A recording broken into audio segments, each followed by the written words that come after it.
Hello and welcome to another edition of Issues with Jide. Here we talk about actions and inactions of those who shape our national landscape and now all these affect us positively or otherwise. I'm Ibrahim Jide, and today on the show, Ondo State Governor signs anti-open grazing bill amid grazing roads controversy. We'll be examining all sides to this story as our first topic for discussion.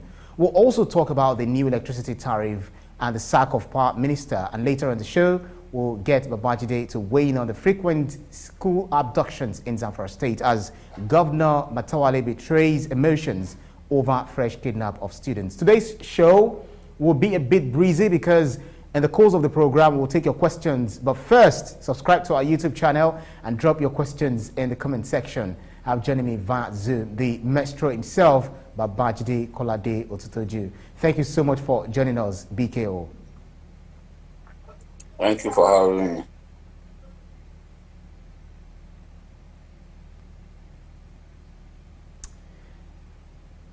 All right, BK, I would like to say if you can hear me.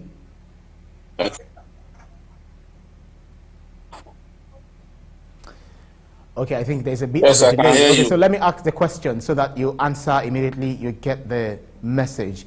Let's start by talking about the Enugu, talking about the anti-grazing open grazing bill rather. But report has it that herders still move freely, for instance, in Oyo State, despite the prescription of open grazing. Now, it's one thing to pass the law, it's another thing for it to be implemented, BKO. What do you say to this? Yes, the states have the power to enforce the law, and it's such a good thing that some of the southwest states, for example, set up the Amotekun Security Corps. I can tell you that yesterday, 40 cows were impounded in Ondo State and 3 arrests were made. That's less than 48 hours after the governor signed the open grazing prohibition law bill into law. So that underlines the determination of Ondo State governor to enforce the law. And I can also tell you that before the arrests that were made yesterday, arrests had been made in respect of open grazing. So I have no doubt at all in my mind that the law will be enforced. The police have an obligation to enforce the law because both federal laws and state laws are meant to be enforced, and the police remain the most important organ for enforcement of laws within a jurisdiction, whether it's a state or even federal level. So I have no doubt that yes, we will have hiccups here and there, but states will be able to enforce their laws. There are some laws that are peculiar to Lagos State, and they are being enforced. So states have the power to come up with their laws. That's the duty of the Houses of Assembly in various states, and the security agencies have the mandate, the power to enforce such laws as created by states. But it's a bonus that Ondo State, like other southwest states, created the Amotekun Corps, and the Amotekun Corps are in position to enforce the law. Just as we have in the north, we have the Hisba enforcing Sharia law in Kano, and we have even LASMA enforcing the transportation laws of Lagos. So I have no doubt at all in my mind that this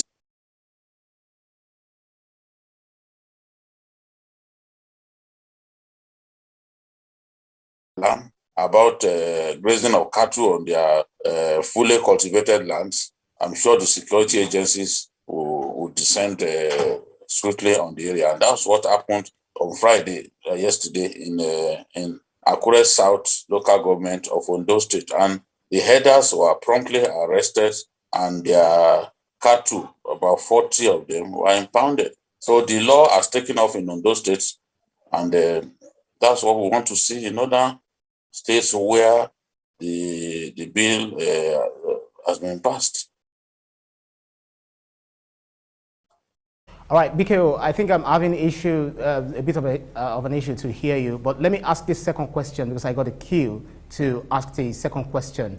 As some people have insinuated, is it possible that the federal might use the federal power, talking about the federal government rather, might use the federal might to suppress these anti-open grazing laws? Do you think so?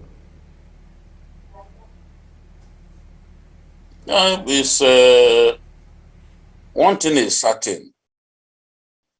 Governors will take the federal government to court in respect of the grazing routes that the president appears determined to find. Just as the Kaduna State governor said on Sunday on Journalist Hangout, a lot of those grazing routes no longer exist. People have built houses on them. But our president is obsessed with grazing routes at a time when everyone is embracing ranching. It's unfortunate, but the president needs to realize that the Land Use Act vests control over land in any state on the governor of the state. So the president will be challenged. The president will be resisted over his desire to open grazing routes in a season when everyone is embracing ranching as a way of limiting the farmer header crisis. You know, in our country, the farmer header crisis has led to so many loss of lives, and in on some occasions, even when these farmers lose their have their crops eaten up by cattle, they end up even losing their farms completely because they are chased away, killed, and in some cases, criminal herdsmen take over their community. So it is a good thing for us to embrace ranching because even the law makes allowances, allowance for ranching. So it's not just prohibiting open grazing. The law is also making allowance for ranching, and livestock owners have been told the procedure to adopt in embracing ranching. You in a state you can ask for land, and a family can lease its land to you so that you can then embrace a ranching, and then you must have your livestock registered. If your livestock is not registered and they are roaming about free, consuming people's crops, then they are liable to be arrested and disposed of at a public auction. So that is the thing. I believe that the federal government will be taken to court. Some governors have already even hinted at that. But these 17 governors, at least 16 of them are determined to enforce this open grazing prohibition law. And where there is determination, you can be sure that tremendous success will be recorded. Absolutely, BKO. So let's move to the second topic because we need to be breezy as I've told our audience, and their questions are already coming in. So let's move to the second topic, which is on the electricity tariff, and this has to be very breezy as well. There have been claims and counterclaims about the planned increment of electricity tariffs. Be that as it may, from the last increment in September 2020, have you seen any considerable changes in the power sector, especially with the recent sacking of the former Minister of Power, Salim Ahmed? Actually, we reached a threshold in terms of our transmission capacity. We reached a threshold of 5,701 under his leadership. That is a record. But we have not been able to do that on a consistent basis. It is a massive shame that Nigeria, a country of more than 200 million people, has never been able to transmit up to 6,000 megawatts of electricity, whereas South Africa transmits consistently more than 40,000 megawatts. You can see that when they are talking about the true giants, South Africa is the true economic giant. We have a market, but our industrial base is not as big as that of South Africa. We have a market, we have a GDP that you can be proud of. We have potential that other African countries would rather die to have. But the fact that we cannot generate electricity for our people is a drawback. It makes it difficult for Nigeria to make a bigger progress. So if we cannot, under this minister, yes, 5,700 plus megawatts willed on a particular day.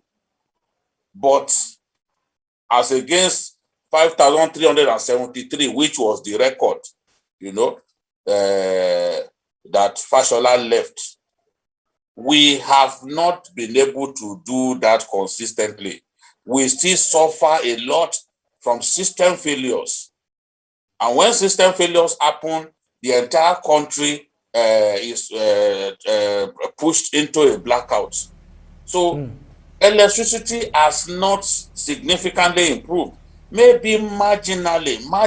And when you talk about marginal improvement, the issue is some Nigerians will say, oh, I enjoy 20 hours of electricity. But there are people who do not even get electricity supply in 20 days. So it is an illiterate way of looking at it to simply say because in your community there's increased improvement in electricity supply, therefore you want to assume that across Nigeria that is the case. No, the way to know whether we are improving is to look at the generating capacity vis-a-vis the transmission capacity. Our generating companies have the capacity to generate more than 10,000 megawatts. In fact, some people even project that we can generate up to 16,000 megawatts. But we have not been able to transmit beyond 5,800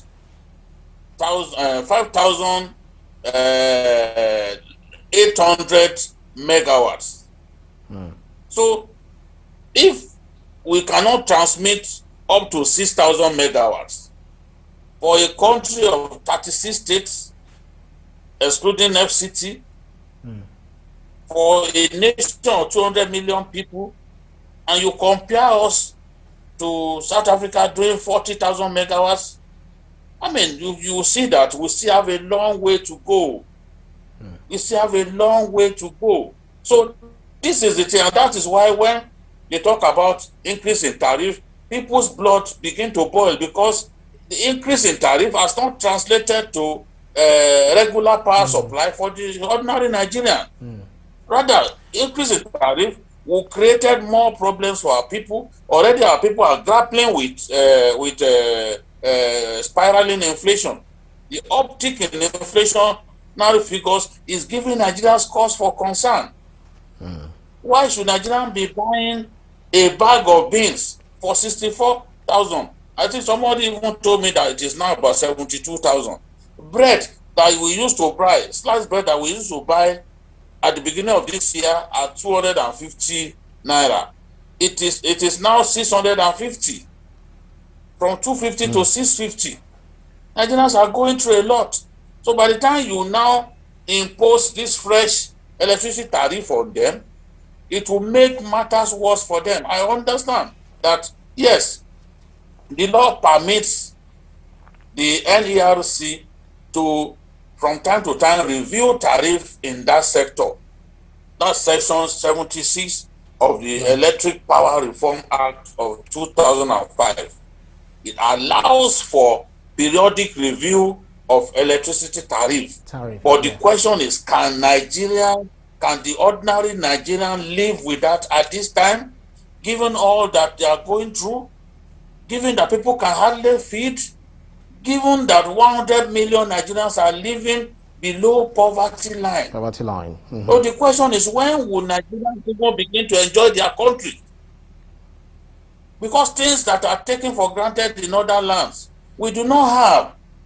Nigerians sink their own boreholes to provide water for themselves. They even build their communities. Nigerians are going through a lot.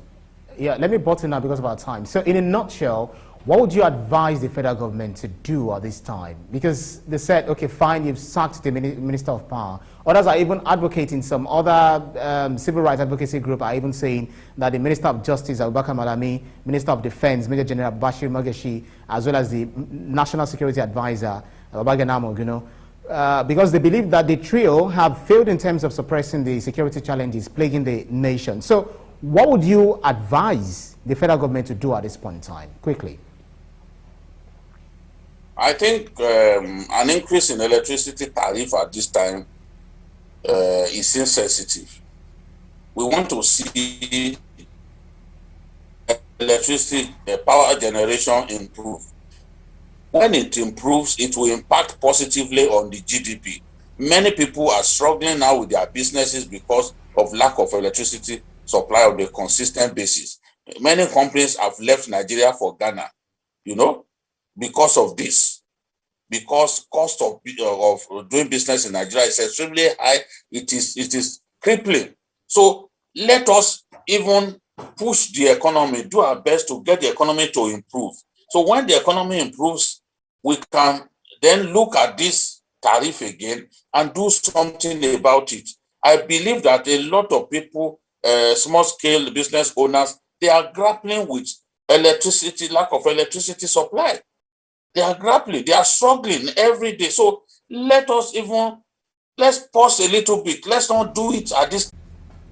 All right. So Babajide, the timing is wrong, you said. So I think let's just end that conversation. And constant, as well as reliable electricity supply. Absolutely. Before we can then think of increasing if tariff. You can hear me now. So let us move to the other topic. We already have questions on our YouTube channel, and definitely we'll take those questions. But let's move to our last conversation, our last topic for conversation today, Babajide.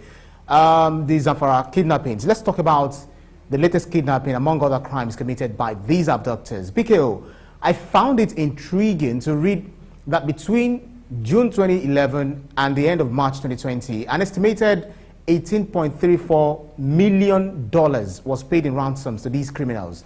What's your reading of the latest incidents in Zamfara State?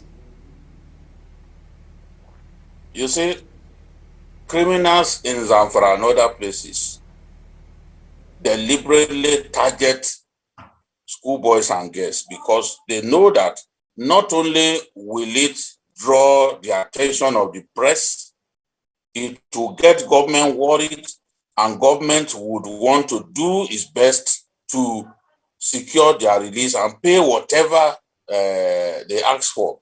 For years, we were paying ransom to Boko Haram, paying ransom to bandits, and deceiving ourselves that we were not paying, that we did not pay. We pay through third parties and lie through our teeth that we did not pay.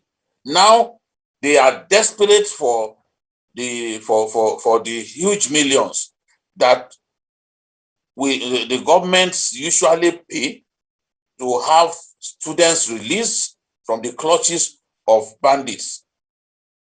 Nowadays, government is reluctant to pay. They push the responsibility to parents. Parents of those university students that were abducted in Kaduna paid over 100 million and also bought new bikes for these bandits. The more we pay, the more we oil the wheels of their business, the more we stabilize them in business. But we can see that these bandits are determined. They do not want to stop. They will do anything to kidnap people because they know that big payday awaits them whenever they succeed in kidnapping people, especially students. They kidnap travelers, bus travelers, they kidnap them on the highways, but they don't get the kind of attention that they get when they kidnap school kids. So they would rather go after school kids. And I'm disappointed that knowing that these guys are hungry for school kids, we cannot protect our schools. I suggested during a webinar, an international webinar that I took part in, that the best thing to do is to relocate the schools located in the hinterland to the state capitals. But no state has done that, and it is working for it. You will not read about Boko Haram kidnapping schoolboys and girls in Borno State. Since that of Chibok happened, it has not happened in Borno State because they've relocated those schools. In fact, the Unity School, the federal government girls' college located in Monguno, the garrison town, has been relocated. Located in Monguno has been relocated to the state capital. They are now using the Muhammadu Buhari Academy for those school girls, just so that those school girls can study in a peaceful and safe atmosphere. Shame on the governors who have been unable to protect students in the hinterland, yet they keep those schools open. I mean, it makes my heart and my blood boil to hear that another set of schoolboys and girls have been kidnapped in Zamfara State, whereas the federal government bringing Yauri students in Kebbi State who were kidnapped. Up till now, they've not been released. We still have up to 90 of them in captivity. Yet we are allowing these guys to kidnap even more. So something is wrong with us. Absolutely, Babajide. Let me butt in here and take questions on this particular line of thought that you're sharing at the moment. This message is coming from one of our viewers. We have lots of messages, and I think we need to, be breezy about this. What about Come Lord Jesus? That's the name. What about the telecommunication shutdown in Zamfara for 2 weeks? Don't you think it's a mission to do ethnic cleansing of the indigenous people of Zamfara? I won't read the last line because it sounds more like a head speech, kind of. I think you see, I've seen concerted efforts on the part of at least 4 governors trying to asphyxiate the bandits, trying to deny them access to some of the things that they need to keep the business going. For example, both Kaduna, Bauchi, Katsina, they are banned selling of petrol in jerry cans because in the forest where they are, there are no filling stations. So they are forced to come into town, buy petrol in jerry cans, and then go back into the forest. So if no one gets sold petrol in jerry cans, it will be difficult for them to keep those motorbikes running. They have hundreds of motorbikes, so they will not be able to move around freely. In fact, I was told of a story of a group of bandits that could not buy petrol, and some of them left their bikes and fled into the bush. So they've also shut livestock markets because when they rustle cattle, they bring cattle that have been rustled, they move them from place to place. So now with those cattle markets shut, where will they take the cattle that they steal? Where would they take them to? They are even the felling of trees already have been banned in some of those states because they need firewood to also keep themselves warm in their forest and cook their meals. So they are taking steps, and there are some routes that they pass through that have now been blocked, especially in Katsina State. Some of those routes have been closed. No one can use those routes again. So state governors are thinking now of how best to deal with this situation, make life difficult for them. Because in Zamfara, there is still the phone lines that they use to talk to people. And then even their own spies use the phone lines to communicate to them, give them information about troops movement, give them information about people who are traveling that they see on the road. They paid spies on the highways, I have to jump giving in. I have to information jump to in these your line people. of thoughts to So ask if they the can't last use the question on phones, for example, insecurity. it will also help.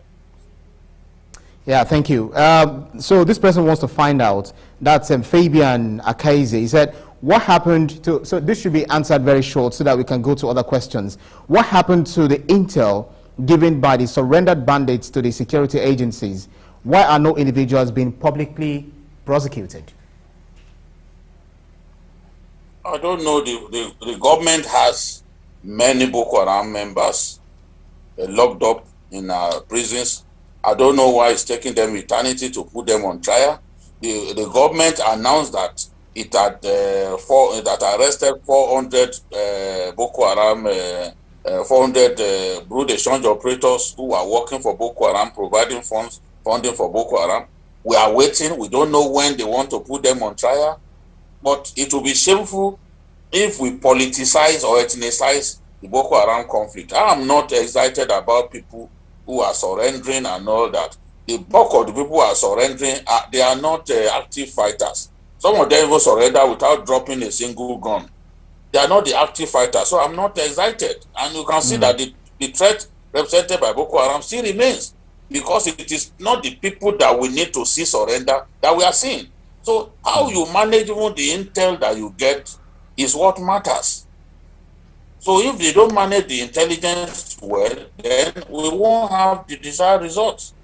Okay, so we have about 7 minutes to the end of the program. So quickly, let's go to the power sector. Igoni Phillips is sending a message from Delta State. He says, megawatt is not the issue. The distribution companies should be held responsible for total darkness. Most Ugeli that I'm, said, yeah, most especially Ugeli, that's what he's trying to say. I agree with him that we have issues with distribution. The distribution companies have not invested sufficiently in new equipment to enable them be able to distribute effectively.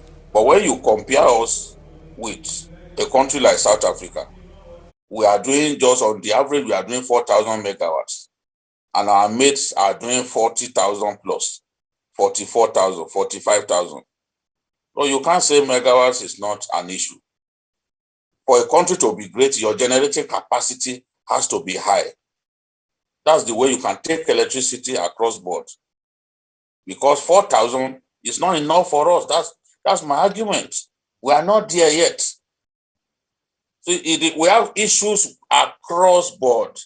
Distribution, generation, transmission, we have issues. If we are to talk about each of these legs, we will not finish this program today. But I still think that we should be able to generate a lot more. And the transmission companies need to invest more in equipment, because a lot of the transmission lines are old. Some of them are as old as 40 years. So you can't even feed all of what you generate into them, because it could even lead to more problems, because some of them are old, you know. So this is the thing. We have all kinds of problems. You are not even providing meters for people who are prepared to receive them. Absolutely, absolutely, Babajide. So let's move to our first topic. A question is coming from Olushola Julius. Honestly, BKO, open grazing is still happening in Oyo State. I was at a place called Iroko Village before Oyo Town, and cattle herders are moving around with their cattle. So he's expressing his concern about free roaming of cattle. Yes, you see, there would be problems here and there, but it's down to those governors to seize the moment. You have come up with a law, then you have to enforce it. If you have issues with enforcing the law, then you should not have come up with the law in the first place.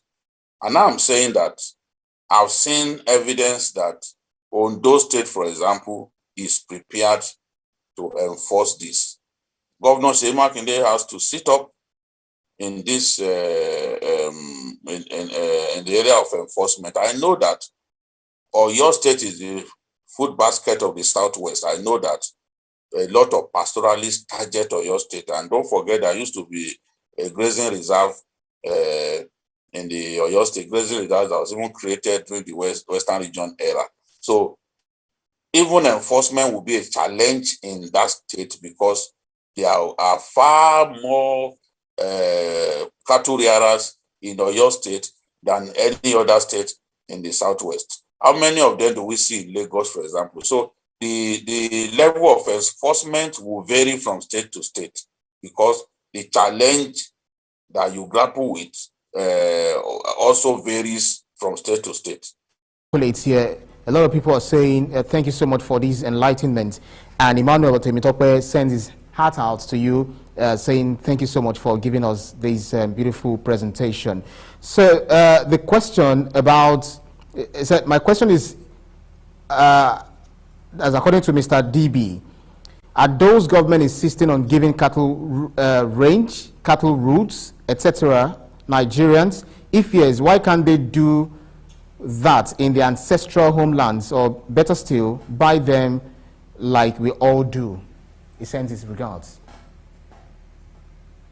I agree with him that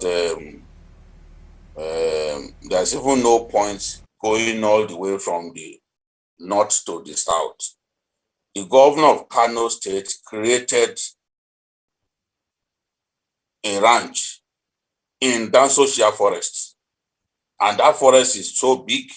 Now a lot of headers are there. All that they need is provided. Water, they even have schools for their children, they have mosque there, you know, and a pasture. So there's no need. And I've interviewed them because I went there and they told me that they don't have any need to go to the south. Everything that they need is here. The governor of Zamfara State has also created something like that. What the Kano State governor has done, the governor of Zamfara too is building a big ranch in his state. So all that they need to do is encourage these pastoralists to embrace these modern methods. These modern methods protest them even against cattle rustlers, because the whole area will be fenced and the whole area will be safe. Unlike when you are going from north to south, that you could even encounter cattle rustlers who will steal your cattle or even wild animals. So they need to be encouraged to do a lot of these things in their respective states. What are we doing with Sambisa Forest, for example? Sambisa Forest stretches through up to 7 Nigerian states. What are we doing with it? Sambisa Forest is 6.5% of Nigerian landmass. What are we doing with it? Okay, Babajide. That we can't create forest reserve within it. Right, thank you. Let's quickly cram this last question into the little time that we have. Mark Oyaide wants to know, because I know that you have also done lots and lots of investigative reporting into most of these things. So this is about power. He said, what progress has been made with the Mambilla power project, Babajide? Not much progress, because there is litigation on the Mambilla power plant. The government, because we can't raise the money for it, the government rescoped the